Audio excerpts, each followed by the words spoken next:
In this video, I'll be showing you how you could invite your friends in Grounded 2.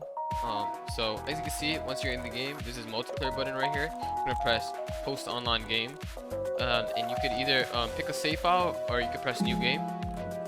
Only friends can see and join your game. Would you like to require a password to join as well? You can press yes, and then create a unique password. I'm gonna just put some unique password, and you could either pick one of these.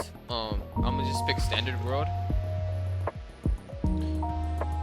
And once you created a lobby, pick the difficulty and like just the settings of the game. Press accept. Either pick third person or first person. I feel like honestly, first person is better. And boom, now you're in the game. And pick Hey, your character, I'm Maxwell. and your friends can Maxwell join you, Small. or you can invite them using Remember Shift that. Tab. You press S to invite friends. S clear list. Press S to invite friends, and then you could pick from your friends that you want to invite. And yeah, that's basically it. I'll see you guys in another video. Bye.